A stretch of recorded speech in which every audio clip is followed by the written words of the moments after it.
გამარჯობა, ეს არის განცემა გვერდიდან და მე ვარ დავით კალანდია. ვიდეო ნახე ოდესიდან. ყველამ ვიცით, რომ უკრაინაში ახლა ძალიან დიდი ამბები ხდება ენერგეტიკასთან დაკავშირებით და მოსახლეობა ფაქტობრივად შუქის გარეშეა, ხო და ოდესის მთავრობამ იყო ჩაღა და ერთ მრავალსართულიან სახლს დიდი გენერატორი მიუტანა. აბა რა გეგონათ მეგობრებო, ქალაქის ადმინისტრაცია ზრუნავს მოსახლეობაზე. დიდი ლამაზი და ახალი გენერატორი სატვირთო მანქანით მიუტანა. გენერატორს ეწერა სითბო უკრაინისთვის. ეწერა რასაკვირველია უკრაინულად ტეპლო პრე უკრაინი. დიდი ზარზეიმი და ძალიან სერიოზული სახეები ჩამოტვირთეს ის გენერატორი დადგეს, გადაიღეს ბევრი სელფი. ასეთ საშვილიშვილო საქმეს რომ აკეთებ, სელფი აუცილებლად უნდა გადაიღო, რათა ისტორიას დარჩეს. ამ კადრებს რომ ვუყურებდი, ვფიქრობდი, აფსუს ასეთი ადმინისტრაცია ჩვენს ბნელ 90-იანებში რომ ყოფილიყო, რომ ეზრუნა და გენერატორები რომ მოეთხოვა. არა მოეთხოვა კი არა, ეთხოვა კეთილი დასავლეთისთვის. მაგრამ ყველაზე საინტერესო მერე მოხდა, როდესაც ფოტოსესია დასრულდა და დიდი ხელმძღვანელობა დაიშალა, ის გენერატორი თურმე ისევ დააბრუნეს სატვირთოზე და წაიღეს. მე იმ მაღალსართულიანი სახლის მეზობლების ჩატი წავიკითხე. ვიღაცა მიკითხა, მეზობლებო, ეს რა იყო? გენერატორი რისთვის მოიტანეს? სასელფაოდ? ერთმა ისიც დაწერა, რომ ალბათ 20 გენერატორზე იყო ფული გამოყოფილი და ერთი იყიდეს და დაატარებენ ახლა აქეთ იქით დასავლეთის სანახავად. დავაზუსტებ, რომ ეს არა საქართველოს მოსახლეობამ, არა პოსტივის მაყურებელმა, არა ჩვენმა თანამშრომლებმა თქვეს, არა, ეს იმ მრავალსართულიანი სახლის მეზობლებმა, ოდესელებმა თქვეს. მე კი უბრალოდ ახმამაღლა გავემეორე ის, რაც წავიკითხე. რა, არ უნდა მეთქვა ახმამაღლა? დიახ, აი ასეთია ეს ცხოვრება, ბედის საპნის ბუშტია. მეგობრებო, მოცალეობის ჟამს მე ვაანალიზებ ხოლმე იმ პუნქტებს, რომელთაც ერთ დროს ძალიან დიდმა ბრიტანეთმა დაასანქცია იმედი და ჩვენი ტელევიზია. ალბათ უნდა მიხაროდეს კიდეს, დიახ, არ მოგესმათ, მიხაროდეს, რომ დიდმა ბრიტანეთმა როგორც იქნა ნახა ნულოვანი პაციენტი, ანუ მთავარი დამნაშავე, ვინც ხელს უწყობს, ან საერთოდ ძირს უთხრის უკრაინის ტერიტორიულ მთლიანობას, სუვერენიტეტს და დამოუკიდებლობას. ანუ თუ კი მტერი გამოვლენილია, ახლა უკვე ყველაფერი კარგად აეწყობა უკრაინისთვის, დიახ. ჩვენ და იმედელები ვეღარ გამოუთხრით ძირს უკრაინის დამოუკიდებლობასა და სუვერენიტეტს.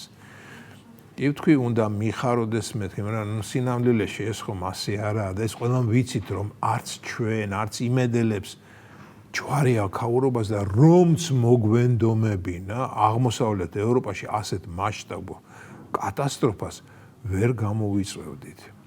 და ეს მეც ვიცი, თქვენც იცით, ჩვენი მოსახლეობის ფხიზელმა ნაწილმაც იცის და რაც თავარია დიდმა ბრიტანეთმაც იცის, რომ ნულოვანი პაციენტი, ანუ მთავარი დამნაშავეები საკუთარ გარემოცვაში უნდა ეძებოს. იცის, მაგრამ იმ თავითვე სცრუობს. ისიც ვიცით, რომ ისინი თავის დამოკიდებულებას ჩვენდამი არ შეიცვლიან, სანამ იქ ევროპასა და დიდ ბრიტანეთში პოლიტიკური ვითარება არ შეიცვლება და რადგან არაფერი ეტყობა იქ, რომ პოლიტიკური ვითარება შეიცვალოს, მეშინია, რომ ასეთ დამოკიდებულება დიდხანს გაგრძელდება. დიდ ბრიტანეთს უნდა, რომ აქ მოხდეს არეულობა და დესტაბილიზაცია. რატომ უნდა ეს? ამაზე პასუხს ვერ გაგცემთ. რადგან ეს ანალიტიკოსების პრეროგატივაა. ისიც ვიცი, რომ ანალიტიკოსები ზუსტ პასუხს ვერ მოგცემენ, რადგან მათი ანალიტიკა აღქმების და ვარაუდის დონეზეა. რეალურ პასუხს ალბათ Mi6 გვეტყვის. თუმცა არ ამგონია, რომ ვინმე ჩვენიანს კონდეს Mi6-თან წვდომა. აბსოლუტურად მთელ მსოფლიოში სრული დემოკრატია რომ ყოფილიყო, ანუ კითხვა პასუხი ყველასთან ხელმისაწვდომი რომ ყოფილიყო, მე ალბათ პირველი დაუსვამდი კითხვას Mi6. კითხავდი, იქნებ გვითხრათ რა გინდათ საბოლოოდ? ვიცით რომ დესტაბილიზაცია გინდათ ამ რეგიონში და აი რატომ გინდათ დესტაბილიზაცია? და ვთქვათ და მოხდა ეს დესტაბილიზაცია. განა თქვენ უფრო ბედნიერები იქნებით? საინტერესოა რას გვიპასუხებს Mi6. ამ შემთხვევაში მადამ ბლეიზ მეტრეველი Mi6-ის დირექტრისა. აფსუს რა გვარს აფუჭებს, თუმცა არც ქალბატონი მეტრეველი ამ ყველაფრის თავი და თავი. ის ზემდგომის დავალებას ასრულებს და ვინაა ის ზემდგომი? ვინმე ბარონი როტშილდი თუ გლეხი სოროსი? ეხ ბრიტანეთო.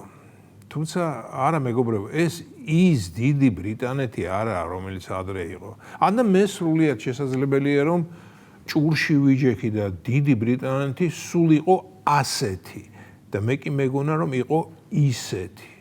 მე დიდ ბრიტანეთს ფასადიდან ვიცნობდი და ის ფასადი ჩემთვის ძალიან მომხიბლებელი გახდა. ბრიტანული იუმორი, მუსიკა, ლიტერატურა, ფეხბურთი, ნიუტონი, ეს ყველაფერი ფასადურ მხარეს ყოფილა და ეზოს მხრიდან კი ისეთი ბოღმა და ღვარძლია რომ ნუ იტყვი.